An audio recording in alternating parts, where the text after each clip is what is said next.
Multibagger stocks ₹2.5 के share ने बनाया करोड़पति। इस एग्रोकेमिकल कंपनी में अब भी है दम, आपके पास है। मल्टीबैगर स्टॉक्स आज घरेलू स्टॉक मार्केट में बिकवाली का दबाव था। हालांकि इसके बावजूद एक एग्रोकेमिकल कंपनी के शेयर ग्रीन जोन में बंद हुआ है। इस स्टॉक ने लॉन्ग टर्म में महज ₹34,000 के निवेश पर निवेशकों को करोड़पति बना दिया है। अब ब्रोकरेज इसके तिमाही नतीजे के आधार पर इसे होल्ड करने की सलाह दे रहे हैं। इसके शेयरों में मौजूदा लेवल पर निवेश कर अब भी शानदार कमाई कर सकते हैं। मल्टीबैगर स्टॉक्स एग्रोकेमिकल बनाने वाली दिग्गज कंपनी धनुका एग्रीटेक के शेयर आज कमजोर मार्केट सेंटिमेंट में भी संभले रहे।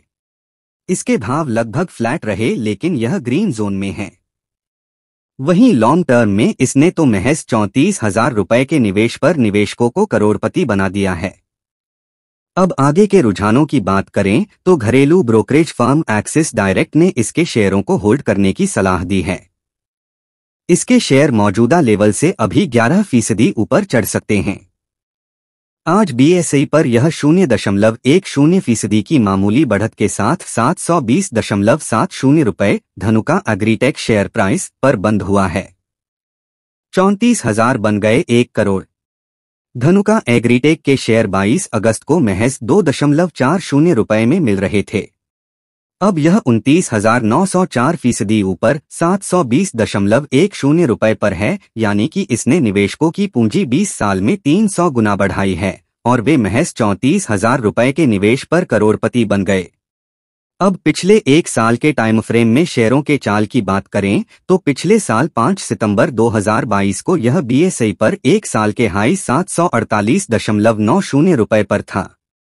हालांकि शेयरों की यह तेजी यहीं थम गई और 7 महीने में यह 19% से अधिक फिसलकर 3 अप्रैल 2023 को 1 साल के निचले स्तर ₹603.05 पर आ गया। शेयरों में एक बार फिर से खरीदारी का रुझान लौटा और अब तक यह 19% से अधिक रिकवर हो चुका है, लेकिन अभी भी यह 1 साल के हाई से करीब 4% नीचे है। धनुका एग्रीटेक के शेयरों में आगे क्या है रुझान?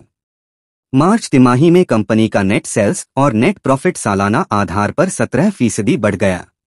घरेलू ब्रोकरेज फर्म एक्सिस डायरेक्ट के मुताबिक कंपनी के पास देश भर में फैले अपने 6,500 से अधिक डिस्ट्रीब्यूटर्स के नेटवर्क का फायदा उठाने की शानदार क्षमता है। इसके अलावा कंपनी नए प्रोडक्ट को डेवलप करने पर भी फोकस कर रही है। इसने 2 साल में सभी सेगमेंट्स में 8 नए प्रोडक्ट्स लॉन्च करने का लक्ष्य रखा है। इससे लॉन्ग टर्म में कंपनी की ग्रोथ अच्छी दिख रही है। हालांकि नियर टर्म में बात करें तो नए प्रोडक्ट डेवलपमेंट और कच्चे माल के लिए विदेशी कंपनियों पर निर्भरता के चलते कुछ चुनौतियां भी हैं। इसका 25% कच्चा माल चीन और जापान से आता है। इन सब वजहों से ब्रोकरेज ने ₹800 के टारगेट प्राइस पर इसकी होल्ड रेटिंग बरकरार है।